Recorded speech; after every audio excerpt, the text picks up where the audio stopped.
रोमी 8:35 से लेकर पढ़िएगा, यही पौलुस बताता है। रोमी 8:35 से लेकर पढ़िएगा। कौन हमको मसीह के प्रेम से अलग करेगा? कौन हमको मसीह का प्रेम से अलग करेगा? क्या क्लेश हाँ। या संकट या उपद्रव या अकाल या नंगाई या जोखिम या तलवार? जैसा लिखा है कि तेरे लिए हम दिन भर घात किए जाते हैं, तेरे लिए हम दिन भर घात किए जाते हैं, हम वध होने वाली भेड़ों की नाई गिने गए हैं। बात होने वाला भेड़। देखिए, बाजार में जाकर भेड़ को खरीदते, बकरी को खरीदते हैं, पालने के लिए खरीदा हुआ बकरी है तो वो रास्ते में खींच के ले जाते वक्त रोएगा तो थोड़ा सा पानी उनी देगा, पत्ते वगैरह देगा। जिसको शाम को काटना है, बेचना है, उनका मांस बेचना, उनका चमड़ा उतार कर मांस बेचना, तो उसको पानी भी नहीं देगा, नहीं, खींचेगा, 2 किक भी लगाएगा, घसीट कर लेगा। हमको उसी मुताबिक गिना जाता है। हाँ, परंतु इन सब बातों में हम उसके द्वारा जिसने हमसे प्रेम किया है, जयवंत से भी बढ़कर हैं। जयवंत से भी बढ़कर है। हालेलुया। जिसने हमसे प्रेम किया, हम जयवंत से भी बढ़कर है। हाँ, क्योंकि मैं निश्चय जानता हूँ हाँ। कि ना मृत्यु, ना जीवन, ना स्वर्गदूत, ना प्रधानताएं, हाँ। ना वर्तमान, ना भविष्य, ना सामर्थ, ना ऊंचाई, ना गहराई और ना कोई और सृष्टि हमें परमेश्वर के प्रेम से जो हमारे प्रभु मसीह यीशु में है अलग कर सकेगी। हाँ, कोई हमको मसीह प्रेम से अलग नहीं कर सकता। इसके साथ इब्रानी 11:33 से लेकर 40 तक पढ़िएगा। इब्रानी 11:33 से लेकर 40 तक। इन्होंने विश्वास ही के द्वारा राज्य जीते, हाँ। धर्म के काम किए, हाँ। प्रतिज्ञा की हुई वस्तुएं प्राप्त की, हाँ। सिंगों के मुंह बंद किए, आग की ज्वाला को ठंडा किया, आग के झील को ठंडा किया, तलवार की धार से बच निकले, हाँ। निर्बलता में बलवंत हुए, हाँ। लड़ाई में वीर निकले, विदेशियों की फौजों को मार भगाया, हाँ। स्त्रियों ने अपने मरे हुओं को फिर जीवते पाया, हाँ। कितने तो मार खाते खाते मर गए, हाँ। और छुटकारा न चाहा। हाँ, देखिए, इधर देखिए एक बात। जब प्रभु का प्रेम आपके अंदर आ जाते, फिर आप छुटकारा नहीं चाहेगा। प्रभु का प्रेम जब आपके अंदर भर जाता है, फिर आप क्या नहीं चाहेगा? छुटकारा नहीं चाहेगा, चाहे कितना भी तकलीफ हो जाए।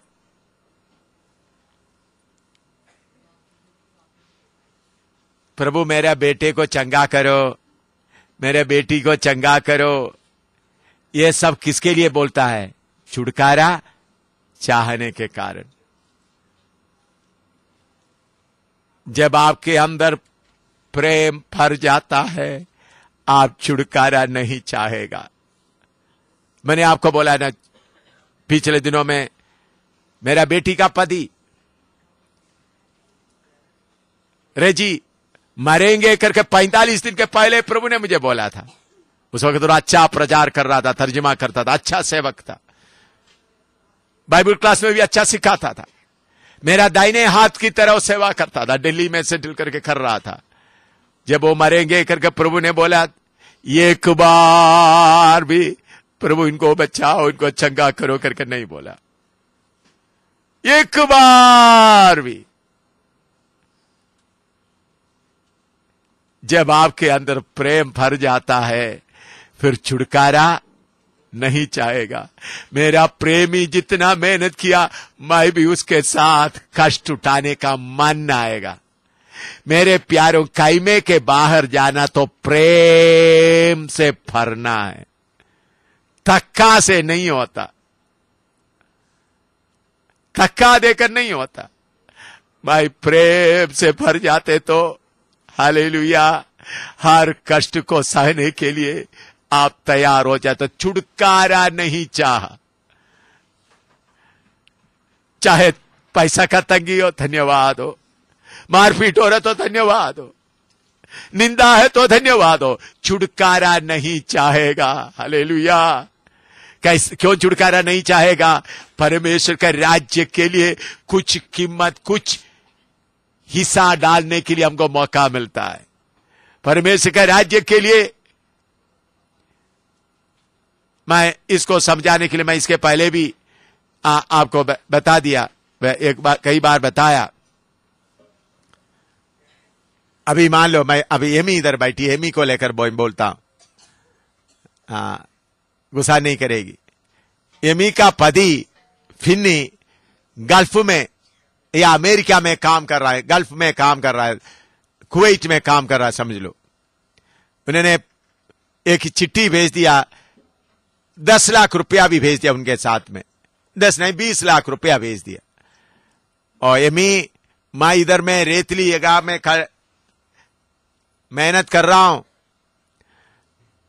तो आप क्या करो, ये 20 लाख रुपया से एक मकान बनाओ ताकि हम दोनों मिलकर के आराम से अपने बच्चों के साथ रहें। तो एमी को जब 20 लाख रुपया तक खुशी आ गया, मेरा पति कुवैत में रहता है तो मैं भी क्या कर रहा हूं, उसका स्टैंडर्ड, उसका लेवल में मैं रहना है। तो 20 लाख आ गया तो सोचा ठीक है, मेरा पति किधर रह रहा है, कुवैत में पैसा, तो मैं भी बाहर के लोगों को थोड़ा दिखाना मेरा पति किधर रहता है। कुवैत में थोड़ा जाकर 3-4 अच्छा साड़ी सूट वगैरह खरीद लिया। हाँ, ओ बहन किधर से मिला हो, मेरा पति कुवैत में रह रहा है। एक कार भी ले लिया। ओ, आपको मालूम है मेरा पति किधर रहता है, कुवैत में। कार भी लिया बहुत। फिर जाकर 1 लाख रुपया से थोड़ा जमीन भी खरीद कर डाल दिया। घर में लोगों को बुला करके देखो मेरा पति कितना, घर भी अच्छी तरह से सजाया, बहुत अपना किराए मकान में जो है सजाया, सब कुछ बहुत। तो बाद में 6 महीने के बाद पति आ रहा है, भोपाल में आ रहा है, तो भोपाल एयरपोर्ट में एमी जा रहा है, तो नया कार में अच्छी तरह चमकता, अच्छा सुंदर साड़ी वगैरह पहनकर, थोड़ा अच्छा पाउडर शाउडर लगा दिया, थोड़ा कलर भी लगा दिया, साड़ी भी नया लगा दिया, तो और कार के अंदर भी परफ्यूम लगा दिया इधर उधर में। जो फिन्नी आ गया एयरपोर्ट से, देख रहा तो अपना पत्नी चमक रही है, इतना सुंदर हो गया। तो आकर कार में आ गया, कार में बैठा तो इतना खुशबू, पूरा फ्रैग्रेंस पूरा भरा हुआ है। तो कार में अच्छा, वही पुराना किराए मकान में लेकर गए। तो पूछ रहे, फिन्नी पूछे घर किधर है? ओ, उधर थोड़ा जमीन खरीद कर डाला है, थोड़ा सा ईंट भी बोल के रखा है, आप और एक बार जाओ, मैं आप थोड़ा पैसा भेज दे तो मैं बना दूंगा, जमीन तो खरीद दिया। तो मैंने भेजा हुआ 20 लाख रुपया के। आपको मालूम है आप तो कुवैत में रहता है, मैं उसके इज्जत के अनुसार रहना चाहिए ना, इसलिए कार भी खरीद लिया, साड़ी भी ले लिया। अच्छा, एमी बहुत अच्छी है, ठीक है, ये भी अच्छा है, लेकिन दूसरा एक है, 20 लाख रुपया आ गया। एमी का मन में आया, ये 20 लाख रुपया खून का पैसा है, ये 20 लाख रुपया पसीना का पैसा है। मेरा पति उस जंगल में कितना कष्ट उठा रहा, मुझे मेरा पति को दोबारा भेजना नहीं। कैसा भी जमीन खरीद लिया, मकान का काम शुरू हो गया, तो मजदूरों का कमी पड़ गया, तो खुद रेत उठाना शुरू कर दिया, खुद ईंट उठाना शुरू कर दिया। और उसके बाद फिर भी पैसा का कमी पड़ गया, कुछ साड़ी लेकर बाजार में बेच दिया, कुछ बर्तन भी बेच दिया। कैसा भी मेरा पति पहुंचने के पहले मकान का काम पूरा करना है। मेहनत करके दिन रात मेहनत करके पतली हो गई, जूता भी चले गए, सब कुछ नहीं, टूटा फूटा जूता, साड़ी भी पट्टी हुई साड़ी है, और ऐसा बहुत कमजोर हो गए, काली हो गए। तो चिट्ठी आ गया, खबर आ गया, फिन्नी आ रहा है। फिन्नी आते समय में कार लेने का कोई पैसा नहीं, कोई बस में बैठकर एयरपोर्ट में पहुंच गया। तो पदी आकर इंतजार कर रहा है, फिन्नी आकर इंतजार करे किधर है एमी किधर है, तो देखा तो बस में से उतर के आ रहे, चप्पल भी है ही नहीं, टूटा फूटा साड़ी पहना, देखने से बिल्कुल काली हो गई, बिल्कुल पतली है। तो आगे तो पदी पहचान लिया, अच्छा न तो आ गया, गला लगाया, तो देखो अभी घर में जाएंगे तो मेरे पास कोई पैसा नहीं, आपके पास पैसा होगा, कोई गाड़ी उड़ी लेंगे, अब जाएंगे।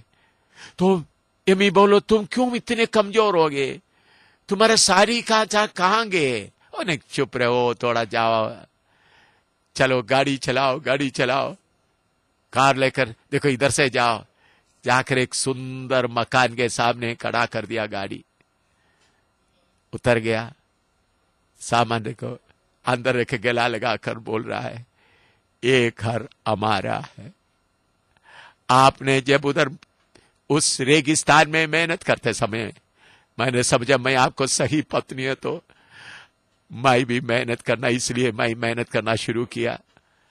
मजदूर नहीं मिल रहे थे इसलिए मैं खुद काम करना शुरू किया। उसके बाद पैसा का कमी पड़ा, मैंने मेरा कुछ कपड़ा भी बेच लिया, देखो मकान पूरा हो गया। आप अभी दोबारा कुवैत नहीं जाना, इधर ही रहना। ऐसा बोलते समय फिन्नी क्या बोलेगी?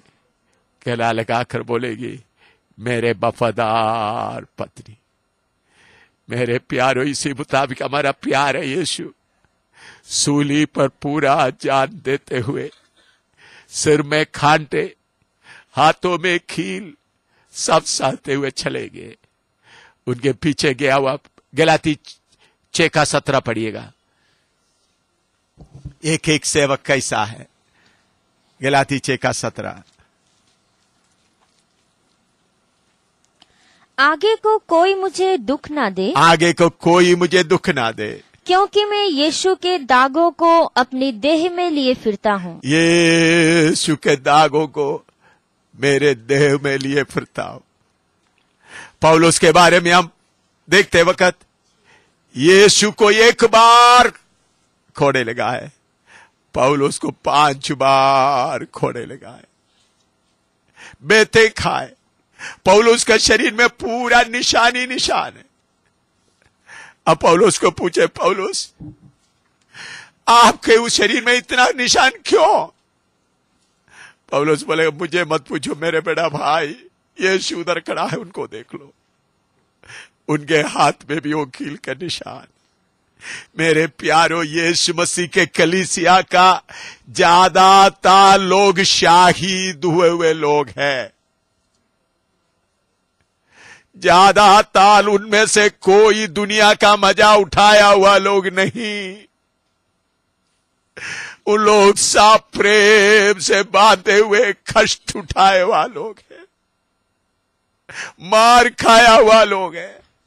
कितने लोगों को जिंदा जलाया गया, कितने लोगों को पति को जलाया गया, पत्नी को जलाया गया, बच्चों को लेकर कपड़ा धोते जैसा चट्टान पर मार के गिराया।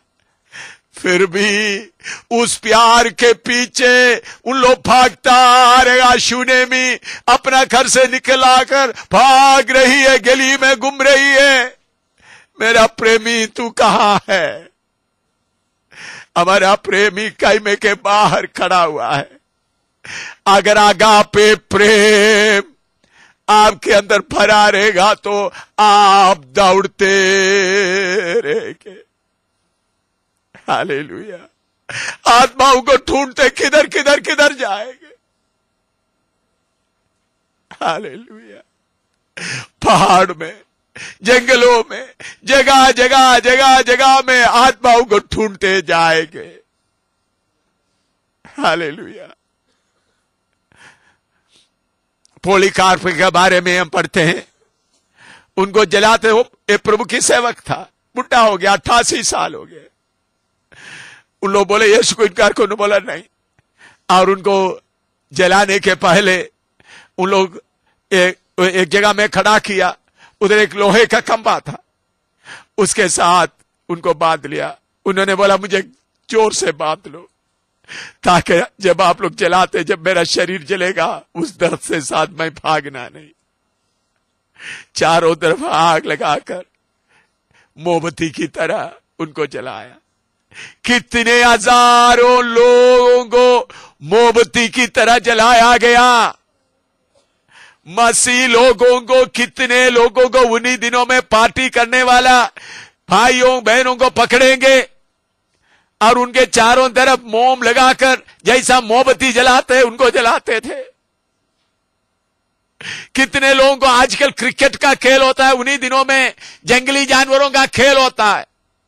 कैसा होता है, स्टेडियम में सब बैठेगा, भूखा रहने वाला शेर को खोलकर छोड़ेगा, वो शेर के सामने विश्वासियों को डालेगा, वो विश्वासियों को उधर खड़ा करेगा, बेटे पति पत्नी हजारों को लो, शेर इतना जोर से आकर उसको पकड़ कर खाते, उनको खून सारे बहते समय लोग ताली बजाएगा। ऐसा कितने लोग, मैं कहानी नहीं बोलो, असली बोल रहा हूं, ऐसा कितने लोग इस प्रेम में भरा हुआ चला है।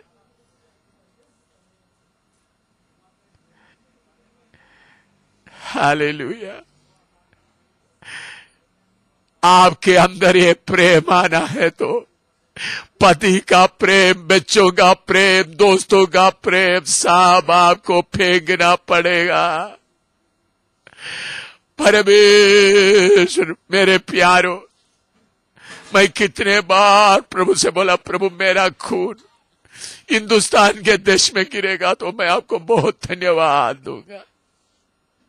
2-3 बार थोड़ा थोड़ा खून गिरा, लेकिन 2-3 बूंदी गिरा है, पूरा खून नहीं गिरा। तंदुरुस्त लड़की थी, देखने के लिए सुंदर थी, उनको नंगा रखता था। सारे पुलिस आकर गंदा काम करता था, उनको कभी कपड़ा पहनने नहीं देता था। ऐसा 42 दिन रहा, 82 दिन, 82 डेज। तो 82वें दिन में उन लोग एक आदमी को, एक कैदी को मारा और मार गया, उसको खींच के उनके सामने डाल दिया, इनके लिए प्रार्थना करो। उन्होंने मुझे एक चादर या कुछ दे दो, उन्होंने कुछ दिया, उन्होंने अपना नंगापन छुपाकर उनके लिए प्रार्थना किया, वो जिंदा हो गया। तो 83 डेज में उनको छोड़ दिया। फिर उन्होंने 2.5 साल चीन में जगह जगह गवाह किया, 22 छोटे छोटे हाउस चर्च कलीसिया साबित किया, 22। फिर भी 2.5 साल के बाद उनको फिर पकड़ा, उनको खेत में ले गए, उनका दोनों छाती काटकर कुत्ते को डाल दिया। एक छाती काट कर डाल दिया तो बोला यीशु को छोड़ दो, उन्होंने बोला नहीं, दूसरा छाती भी काट दिया। फिर उसको घुमाकर उनका पीठ का जो सीट का उधर का मांस काट कर कुत्ते को दिया, नीचे गिर गई, उधर ही मरा। बाद में हमारा विश्वासी लोग, उनका फोटो मुझे भेजा, हमारा पुराना फाइलों में देखेगा तो मिलेगा। उन लोग एक चादर डालकर उनका फोटो मुझे भेजा। मैं प्रभु का धन्यवाद देता उस बेटी के लिए जो उधर पहुंच गया। दूसरा, मेरे हाथों से बपतिस्मा दिया हुआ एक पादरी का बात मैं बताता हूं। उधमपुर में मैंने बपतिस्मा दिया, एसीएनआई का पादरी था, 73 साल उम्र था। उनको मैं उधमपुर प्रार्थना भवन के सामने का वो बपतिस्मा जगह में जिधर चरियान रहता है, उन्होंने बपतिस्मा देते तो उन्होंने बोला ये पादरी का चोगे के साथ मुझे बपतिस्मा दो। मैंने उसके साथ उनको बपतिस्मा दिया। उसके बाद उन्होंने पैजामा कुर्ता और पहना, वो चोगा उतार दिया और मेरे सामने घुटना में बैठ गए, घुटना में खड़ा हो गया, बोला मेरे सिर पे हाथ रखकर प्रार्थना करो। जिधर जिधर मैंने जाकर लोगों को छिड़की बपतिस्मा दिया, उनको बोलने के लिए मैं जा रहा हूं वो बपतिस्मा सही नहीं, डूब कर बपतिस्मा लेना है। उन्होंने जगह करते करते 6 महीने के अंदर कपूरथला में गए। उन्होंने कपूरथला में पादरी बनकर रहता था, पंजाब का कपूरथला में। उधर भी उन्होंने प्रचार करना शुरू किया। उधर का मसीह लोग खिलाफ हो गए, नौजवान लोग कुछ लोग मिलकर, आपको मालूम, उनको मारा। फिर उसको एक ट्रैक्टर के पीछे बांध लिया, रस्सी में घसीट कर ले गया, बुड्ढा को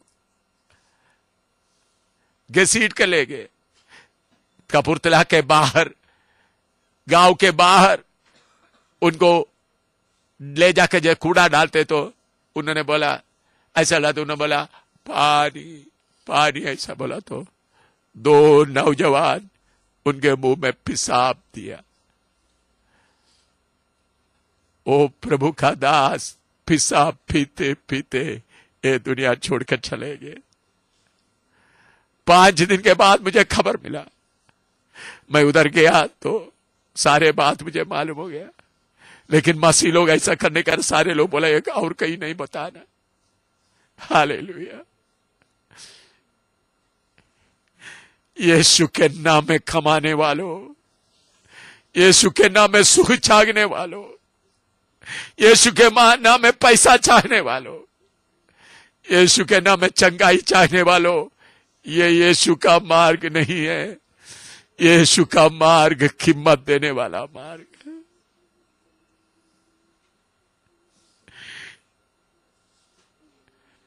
आप में से कौन बोलेगा प्रभु मेरे अंदर ये अगापे प्रेम भर दो, मैं मेरा बेटे का प्यार छोड़ देता हूं, मेरा पत्नी का प्यार छोड़ देता हूं, मेरा पति का प्यार छोड़ देता हूं।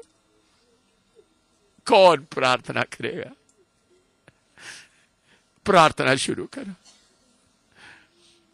मैं आपको सच्चाई बताए, असली बात बताए। यरूशलेम में जो कोई होगा सबको प्रेम का कहानी ही बताना होगा। शरीर की आशीष का कहानी बताने वाला एक भी नहीं होगा।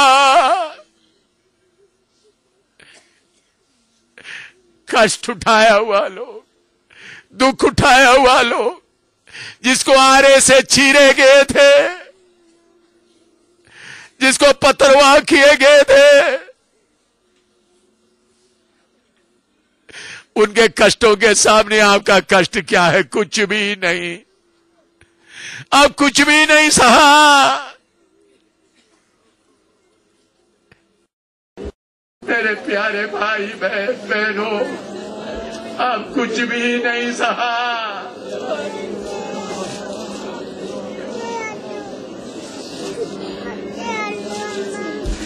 समय खत्म हो रहा है। यीशु शीघ्र आने वाला है। इस वक्त भी कितने लोग चीन में जेल में हैं। अरब देश में कितने लोग जेल में हैं। पाकिस्तान में कितने लोग जेल में हैं। वो लोग सब इंतजार करें यीशु का मार्ग। कितने लोगों का हाथ काट दिया गया।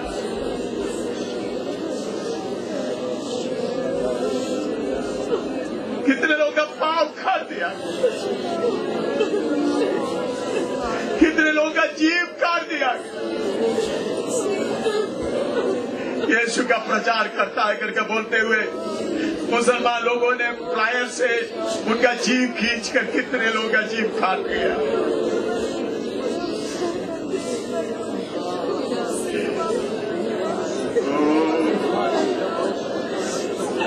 उन लोग छुटकारा नहीं चाहा।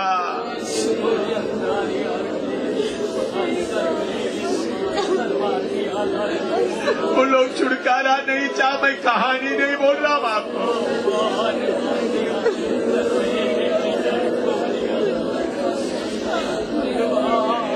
क्या आपको ये प्यार चाहिए या गंदा प्यार, बच्चों का प्यार, पति का प्यार, अपना प्यार?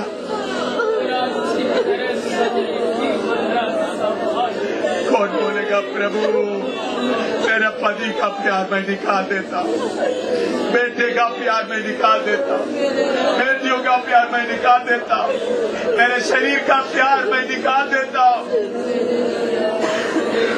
मुझे शुद्ध करो, अगापे प्यार से मुझे भर दो, शरीर के प्यार से मुझे भर दो। मेरा प्रेमी यीशु, तेरे अलावा मुझे कोई प्रेमी नहीं। मेरे लिए मार का है वो प्रेमी यीशु।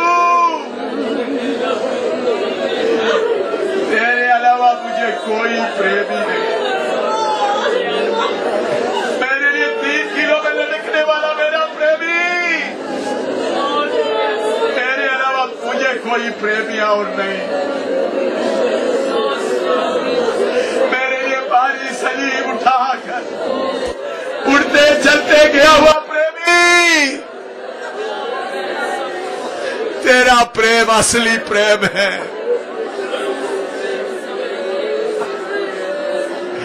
मेरा प्रेमी, आपके पीछे मुझे खींचो, प्रेम की रस्सी से मुझे खींचो। दुनिया का नकली प्रेम नहीं चाहिए मुझे, पति का नकली प्रेम मुझे नहीं चाहिए।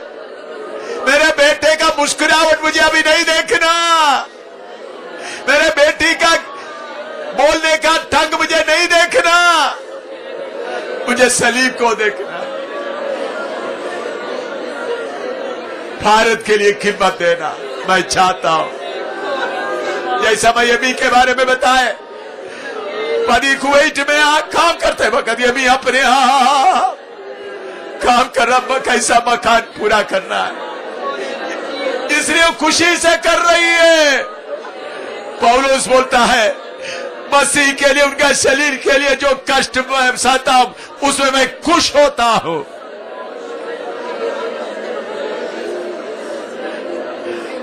मैं मिसाल के तौर पर एबी के बारे में बताया, फिर उधर से चिट्ठी नहीं लिखा है अभी तो ऐसा कष्ट उठाओ, नहीं नहीं नहीं, अभी खुद ही मेरा पति आने के पहले का पूरा होना है। हमारा पति यीशु आने वाला है। हिंदुस्तान में काम बहुत बाकी है, जम्मू कश्मीर में काम बहुत बाकी है, नेपाल में काम बहुत बाकी है।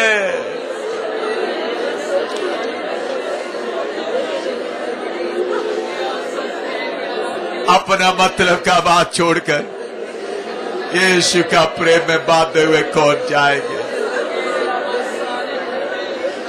Hallelujah, hallelujah, hallelujah.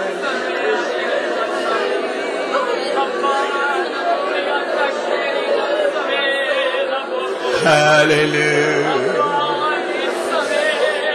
Hallelujah,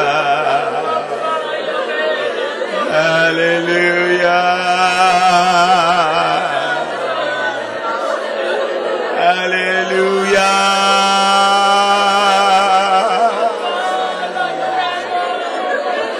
hallelujah.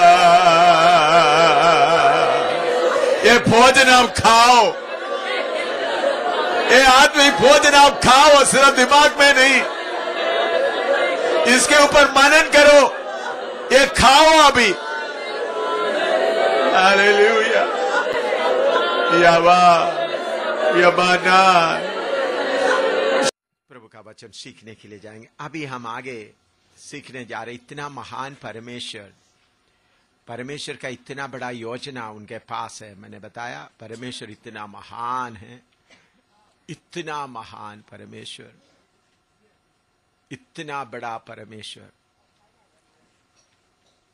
और उनका योजना हमारे साथ रहने का है, युगान युग तक हमारे साथ रहने का उनका योजना है। तो उस योजना के लिए हमको तैयार करने के लिए प्रभु ने कितना कुछ किया है, प्रभु ने कितना किया है, वो बात मालूम होने के बाद फिर हम अपने आप को हम कितना और करना है मालूम होगा। देखिए, आपने देखा है परमेश्वर को जानना है, परमेश्वर कितना महान है, इतना महान परमेश्वर को वो कितना, उन्होंने हमारे लिए युगान युग रहने का योजना बनाया है। थोड़ी देर के लिए नहीं, युगान युग रहने का योजना बनाया है। तो उस योजना के लिए हमारा तैयारी के लिए उन्हें क्या किया है वो हम समझना पड़ेगा। एफएसी 2:12 से पढ़िएगा। आपको मालूम है, जो बात मालूम है उसमें ज्यादा समय मैं खर्च नहीं करूंगा, जो आपको समझने के लिए मुश्किल है उसमें ज्यादा समय खर्च करूंगा। एफएसी 2:12 से पढ़िएगा। तुम लोग उस समय मसीह से अलग और इस्राएल की प्रजा के पद से अलग किए हुए और प्रतिज्ञा की वाचाओं के भागी ना थे और आशाहीन और जगत में ईश्वर रहित थे, पर अब तो मसीह देखिए, पहले हम कौन थे? और एक बार उधर तक पढ़िएगा दोबारा। तुम लोग उस समय मसीह से अलग थे और इस्राएल की प्रजा के पद से अलग किए हुए हाँ, और प्रतिज्ञा की वाचाओं के भागी ना थे हाँ, और आशाहीन हमको कोई आशा नहीं थी और जगत में ईश्वर रहित थे। हमको परमेश्वर भी नहीं था। जिसको हम परमेश्वर करके पूछते थे वो परमेश्वर नहीं था, वो शैतान की धोखे था। पहले हमको आशा नहीं था, अभी हमको आशा मिला। नया पृथ्वी, नया आसमान, उसमें नए यरूशलेम में परमेश्वर के साथ युगान युग तक रहेंगे करके एक आशा हमको मिला है। पहले आशा नहीं था और पहले हमको परमेश्वर नहीं था। हम हर चीज को पूछते हुए चलते थे। अभी परमेश्वर मिल गया। आशा नहीं था, आशा मिल गया। परमेश्वर नहीं था, हमको परमेश्वर मिल गया। हाँ, और नीचे। पर अब तो मसीह यीशु में तुम जो पहले दूर थे, मसीह के लहू के द्वारा निकट हो गए हो। हाँ, अभी निकट हो गया। हाँ, क्योंकि वही हमारा मेल है हाँ, जिसने दोनों को एक कर लिया और अलग करने वाली दीवार को जो बीच में थी ढा दिया और अपने शरीर में बैर अर्थात वह व्यवस्था जिसकी आज्ञाएं विधियों की रीति पर थी मिटा दिया, कि दोनों से अपने में एक नया मनुष्य उत्पन्न करके मेल करा दिया। नया मनुष्य हमारे अंदर उत्पन्न करके मेल कराया। हाँ, और क्रूस पर बैर को नाश करके इसके द्वारा दोनों को एक देह बनाकर परमेश्वर से मिलाए। एक देह बनाकर परमेश्वर से मिलाए। और उसने आकर तुम्हें जो दूर थे और उन्हें जो निकट थे दोनों को मेल मिलाप का सुसमाचार सुनाया, क्योंकि उसी के द्वारा हम दोनों की एक आत्मा में पिता के पास पहुंच होती है। एक आत्मा में पिता के साथ पहुंच हो गया। इसलिए तुम अब विदेशी और मुसाफिर नहीं रहे, परंतु पवित्र लोगों के संगी स्वदेशी और परमेश्वर के घराने के हो गए। हाँ, मेरे प्यारों, परमेश्वर हमारे लिए क्या किया है वो बात आप समझना है। पहले हम परमेश्वर से दूर थे, आशा हमको नहीं था। अभी परमेश्वर भी मिल गया, आशा भी मिल गया और परमेश्वर के घराने का होने का सौभाग्य मिला। हम कैसा परमेश्वर के घराने बन गए। हम इधर उधर काम करते थे, रोते थे, प्रभु ने आकर बोल दिया आओ तुम मेरे घर में आओ। ऐसा आया है? देखिए, हम जब देखते हैं गरीब बच्चों को देखते हैं। कल आपने वो वीडियो में देखा है, वो बहन माँ बन के कितने हजारों का माँ बन गए। कैसा उन्होंने लोगों को परमेश्वर का प्यार से बच्चों को अपने घर में उनको संभाल रहे। कल आप लोग देखे होंगे। तो क्या परमेश्वर ने हमको दया से अपना घर में इसी तरह ले लिया है? नहीं। असली में परमेश्वर हमको अपना घर में पैदा होने का सौभाग्य दिया है। हम परमेश्वर के घर में क्या हुआ है? पैदा हुआ है। हम परमेश्वर के घर में वैसा नहीं आया, बल्कि परमेश्वर के घर में हम क्या हुआ है? पैदा हुआ।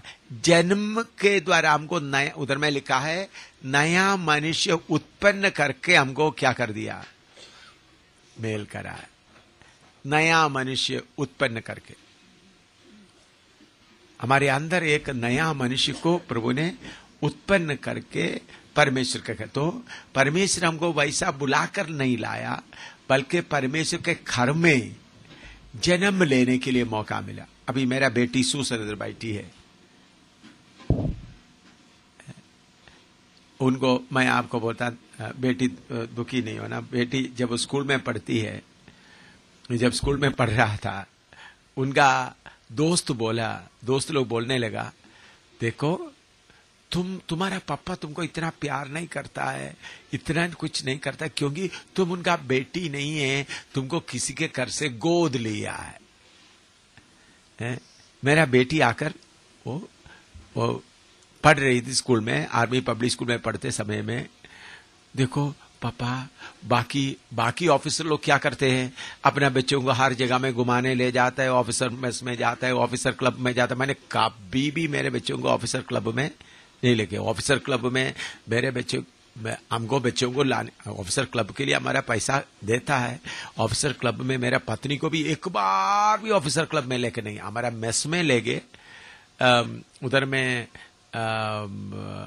उधमपुर में चोपड़ा चौक के आगे वो जगह का नाम क्या, उधर में ऑफिसर क्लब था, जो चिनार में ऑफिसर क्लब है। ऑफिसर क्लब में स्विमिंग पूल है, ऑफिसरों का सारा बच्चा उधर आकर खेलते कूदते, स्विमिंग करते हैं, डांस करते, उधर डांसिंग सिखाता है, सब कुछ करता है। बाकी ऑफिसरों का बच्चा सबको, तो मेरा बेटी को एक बार भी उधर नहीं लगे। मेरे पत्नी को कोई बहुत बड़ा कोई जनरल आता हो तो उधर में एक पार्टी रहता, उधर में सिर्फ एक पार्टी के लिए सिर्फ ले गए, बाकी डांस बाकी वगैरह का कभी लेकर नहीं गए।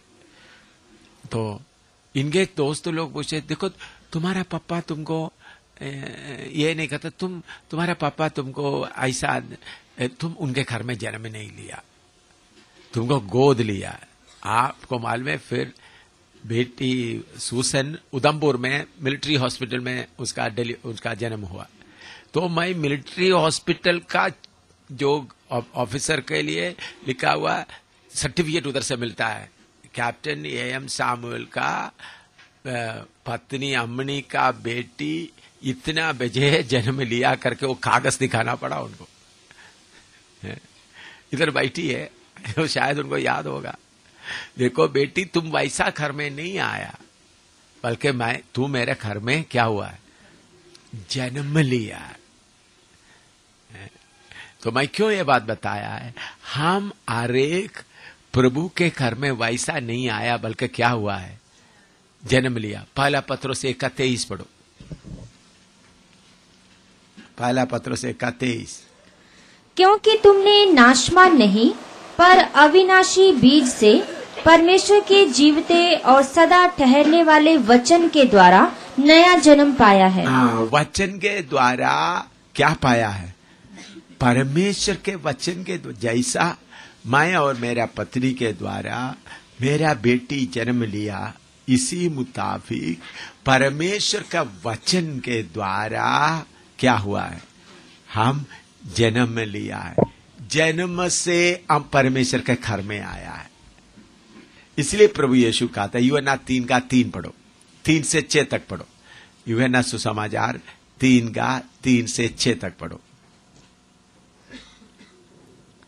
यीशु ने उसको उत्तर दिया कि मैं तुझसे सच सच कहता हूँ, यदि कोई नए सिरे से ना जन्मे तो परमेश्वर का राज्य देख नहीं सकता। निकोदेमस ने उससे कहा, मनुष्य जब बूढ़ा हो गया तो क्यों कर जन्म ले सकता है? क्या वह अपनी माता के गर्भ में दूसरी बार प्रवेश करके जन्म ले सकता है? यीशु ने उत्तर दिया कि मैं तुझसे सच सच कहता हूँ, जब तक कोई मनुष्य जल और आत्मा से ना जन्मे तो वह परमेश्वर के राज्य में प्रवेश नहीं कर सकता। क्योंकि जो शरीर से जन्मा है वह शरीर है, और जो आत्मा से जन्मा है वह आत्मा है। देखिए मेरे प्यारो, हम परमेश्वर के घर में वैसा नहीं आया, बल्कि क्या हुआ है, कैसा हुआ, जन्म लिया। हालेलुया। कोई आपको बोले आप धर्म परिवर्तन किया, आपने बोलना भाई मेरा मजहब नहीं बदला, मेरा धर्म परिवर्तन नहीं हुआ, घर परिवर्तन हुआ, घर बदल गया। पहले किसके घर में था, शैतान के घर में।